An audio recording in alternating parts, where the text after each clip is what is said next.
Bonjour, je suis Manuel Davy et je vous souhaite la bienvenue dans les Carnets de l'IA, le podcast indépendant numéro 1 sur l'IA qui explore comment intégrer l'intelligence artificielle en entreprise.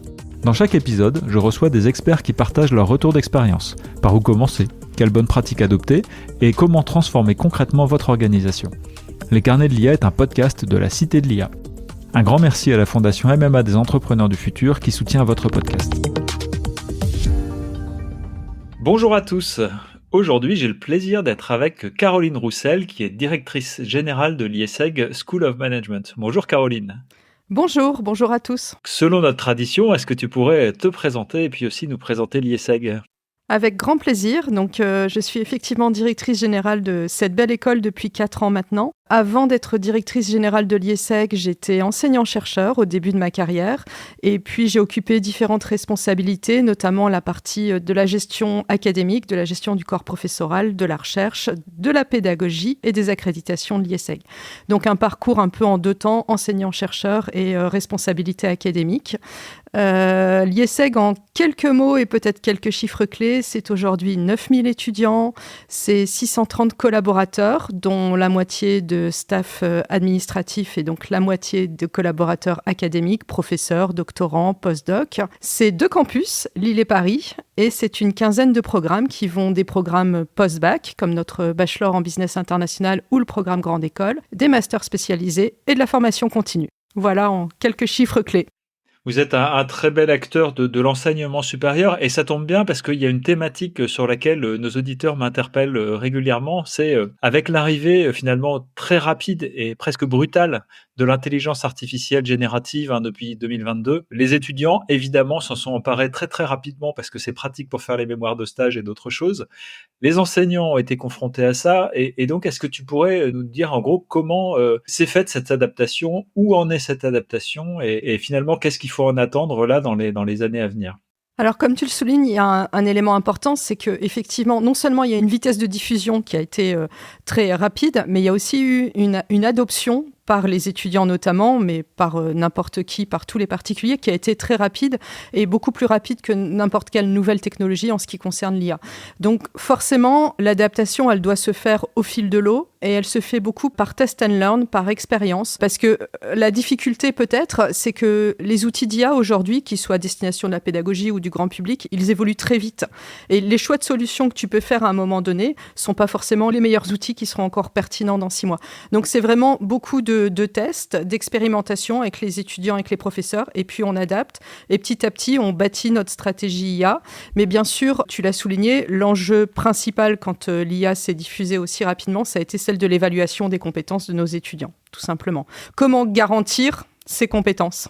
C'était ma question finalement, faire un mémoire, aujourd'hui ça a peut-être plus la même valeur que ça avait par le passé. Comment les enseignants finalement ont fait évoluer leurs pratiques sur ces sujets-là ? Il y a une première réaction de court terme, je pense, qui est importante, c'est-à-dire on prépare des jeunes pour leur insertion professionnelle, pour trouver un premier emploi. À ce titre-là, on doit garantir un niveau de qualité de la formation, du diplôme, des compétences attendues par les entreprises. Donc c'est comment on s'assure que ces compétences sont bien là chez nos jeunes diplômés. Donc ce qu'on a fait, c'est déjà revoir les modalités d'évaluation, remettre davantage d'évaluations individuelles, très simplement papier-crayon individuel sur table pour s'assurer des compétences acquises par nos étudiants. On a dédigitalisé l'évaluation d'une certaine manière. Tout à fait.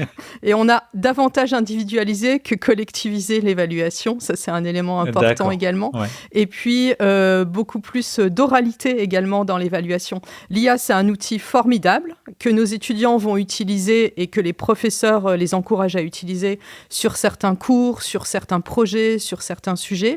Mais il faut que l'IA soit utilisée à bon escient. Et finalement, au-delà des évaluations, une des premières initiatives que nous avons prises, c'est de créer un badge qui est une formation en ligne pour les étudiants sur c'est quoi l'IA, comment on prompte, comment on l'utilise de manière raisonnable et raisonnée. Et donc, les étudiants font ce badge. Est-ce que, par hasard, tu as des chiffres un peu sur l'adoption de l'IA dans les différentes catégories, je dirais, qui concernent l'enseignement supérieur, les étudiants, les enseignants-chercheurs, etc. J'ai quelques chiffres et je vais prendre une deuxième casquette qui est aussi la mienne, c'est celle de vice-présidente de la commission numérique de la Conférence des grandes écoles. Donc la Conférence des grandes écoles regroupe les grandes écoles de management, d'ingénieurs et d'autres spécialités, par exemple architecture, design ou autres. Et nous avons mené une enquête auprès de 5000 répondants qui a été publiée en novembre 2025 sur l'adoption et l'usage de l'IA par les étudiants, par les professeurs et la vision des directions générales des établissements. Et dans cette enquête, il ressort qu'au niveau des écoles de management, 88% des étudiants utilisent au moins de manière hebdomadaire, voire plusieurs fois par semaine, l'IA dans leurs études. D'accord. Au niveau des professeurs, ce qui est intéressant et qui est questionnant aussi, c'est qu'ils ont un taux d'adoption moindre, qui est aux alentours de 75-78% pour un usage hebdomadaire. On a échangé sur finalement l'adoption de l'IA dans le quotidien des enseignants et des étudiants. Au-delà de cette question, il y a aussi l'évolution des carrières. Il y a certains métiers dont on le voit qui sont assez impactés finalement par l'arrivée de l'intelligence artificielle, par exemple les développeurs informatiques, par exemple les graphistes. Comment tu vois un petit peu le rôle et puis la capacité d'adaptation sur ces sujets-là de l'enseignement supérieur? Je pense que dans l'ensemble des disciplines, ce qu'on va essayer de mettre en avant et la manière dont on s'adapte, c'est de valoriser tout ce qui va être du ressort de l'apprentissage expérientiel, donc sur le terrain, au contact des entreprises, travailler sur des projets réels d'entreprise, quel que soit le secteur d'activité, donner du sens, mettre nos étudiants dans des situations qui sont les situations de tous les jours en entreprise, valoriser également les stages, valoriser la présence des entreprises dans les cours et à travers tout ça aussi cultiver chez eux un peu la prise de distance, l'esprit critique, la capacité d'adaptation. Ça, je pense que ça vient de manière très complémentaire par rapport à ce qu'ils peuvent acquérir à travers l'IA. Donc, c'est vraiment trouver le bon dosage entre finalement la tech et l'humain. Et je pense que c'est vraiment ce qui est important.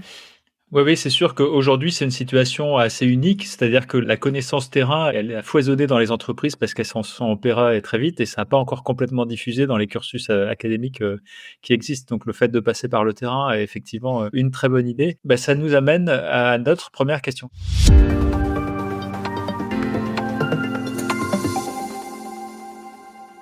Au niveau de l'école, donc de l'IESEG, est-ce que vous avez mis en place, de manière structurée, des solutions, finalement d'intelligence artificielle dans l'aide à l'apprentissage ou à l'aide à la préparation des cours peut-être?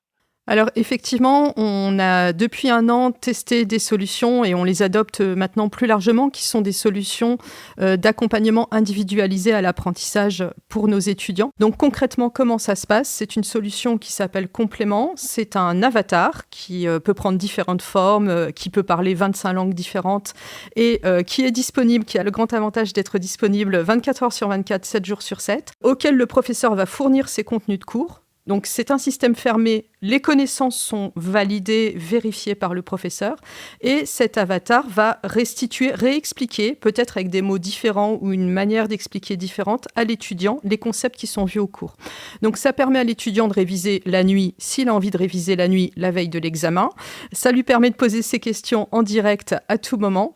Et pour le professeur, il y a un intérêt important qui est que le professeur va avoir un tableau de bord avec les questions posées par ses étudiants et va permettre en salle de classe de faire vraiment un focus très spécifique sur les questions les plus importantes ou les sujets d'incompréhension posés de manière récurrente par les étudiants.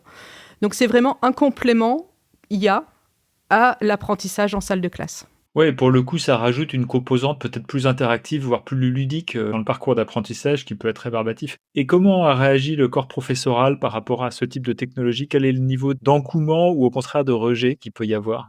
Il y a, sur les professeurs qui l'ont testé, plutôt des retours très positifs parce que, justement, on n'est pas sur une solution qui vient se substituer au rôle du professeur dans la salle de classe, mais qui vient en complément et qui vient lui permettre d'avoir de la valeur ajoutée en salle de classe. Et ça, c'est un élément important.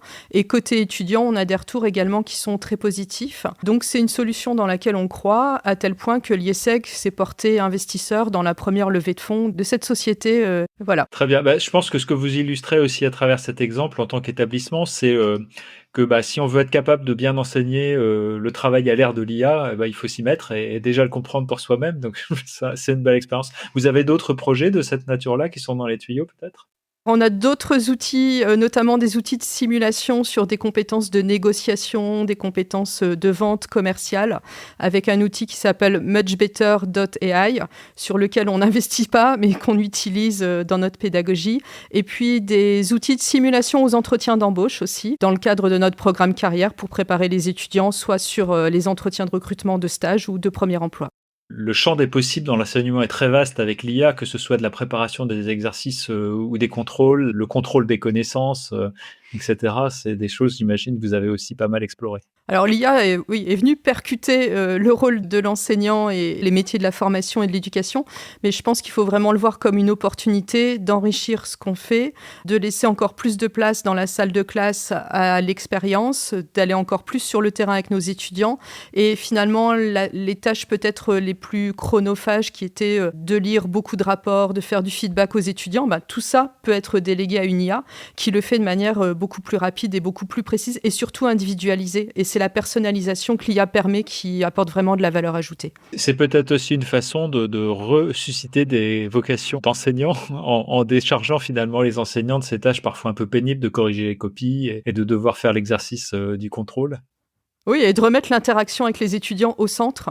Et finalement, c'est vraiment l'humain au centre, augmenté par l'IA. Et en tout cas, c'est le projet éducatif qu'on porte au niveau de mon établissement. Très bien, bah, bravo pour ça et ça nous amène à notre deuxième question.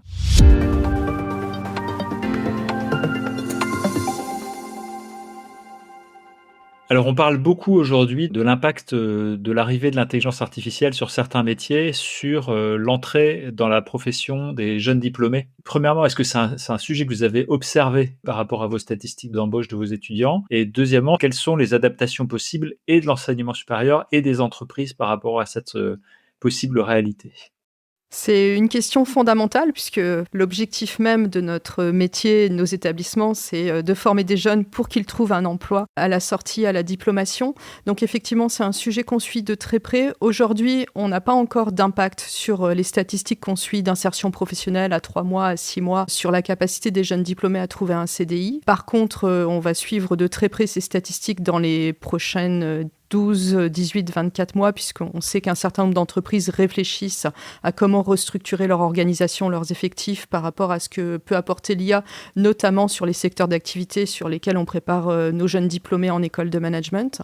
On échange beaucoup avec les entreprises sur ce qu'elles attendent en termes de compétences pour pouvoir ajuster finalement chaque année nos parcours de formation. Les entreprises recrutent nos jeunes à bac+5, donc ça veut dire qu'entre le moment où un jeune rentre dans un établissement et sa sortie, il s'est écoulé 5 ans, 6 ans parfois quand il fait une césure et qu'il faut qu'on soit en capacité d'adaptation permanente sur les compétences attendues. Il y a un élément clé qui est en fait une bonne articulation entre les hard skills et les soft skills. Si l'IA va pouvoir venir remplacer certaines compétences dites hard skills, ce qui va toujours faire, je pense, la différence au niveau des recrutements de nos jeunes diplômés, c'est le savoir-être, la posture, la capacité à articuler l'analytique avec la gestion de projet, le concret, délivrer, la capacité à s'adapter finalement, à interagir, à savoir interagir dans un collectif vis-à-vis d'un client. Et ça, je pense que, comme on le disait, l'IA finalement va pouvoir nous aider à les former là-dessus, mais ne remplacera pas cette capacité à négocier, cette capacité à gérer l'incertitude, à s'adapter face à la complexité. Et donc, je pense qu'une des voies pour accompagner nos jeunes diplômés vers un maintien d'une bonne insertion professionnelle, c'est vraiment de faire le focus sur les people skills qui sont recherchés par les grands cabinets de conseil, par les cabinets d'audit. Ce ne sont pas que des métiers techniques au final. Oui, tout à fait et c'est particulièrement vrai pour une école de management. Pour les professions techniques, on peut imaginer que ça reste, un enjeu important de pas, bypasser les années d'apprentissage où on fait soi-même à la main. Je pense aux développeurs informatiques, par exemple, comme on pourrait penser aux tailleurs de pierre s'il y avait des robots qui faisaient ça automatiquement. Mais il faut à un moment donné avoir pu pratiquer pour pouvoir avoir un avis, sur, comment ça doit être fait et sur le résultat. Et ça, c'est des choses que vous avez, observées déjà sur certains sujets où les étudiants faisaient un peu l'impasse sur l'apprentissage de le faire eux-mêmes, au profit de la machine et vous avez dû corriger le tir, par rapport à ça ou vous ne l'avez pas observé encore? Alors, c'est effectivement une compétence clé, c'est la capacité à évaluer ce qui est fait par la machine. À titre d'exemple, on le travaille avec nos étudiants puisque certains professeurs demandent à nos étudiants de produire un rapport, une synthèse, une réflexion avec l'IA et dans un deuxième temps, de venir critiquer ou améliorer ou valider ce qui a été fait par cette IA. Donc, c'est vraiment l'articulation entre les deux et c'est en étant un peu innovant en matière pédagogique qu'on va réussir à continuer à cultiver ces compétences chez nos jeunes. Ouais, c'est très intéressant et en tout cas bravo pour ce travail d'adaptation parce que c'est difficile d'adapter des cursus universitaires ou d'enseignement supérieur en quelques années comme ça. Donc c'est un très beau chemin déjà qui a été parcouru. En tout cas, merci encore de l'avoir partagé avec nos auditeurs. Quant à nous, on se retrouve dans 15 jours pour un nouvel épisode. D'ici là, n'hésitez pas à vous abonner à notre chaîne et à nous retrouver sur notre site internet www.citédelia.fr. Merci Caroline, merci à tous, à bientôt. Merci Manuel.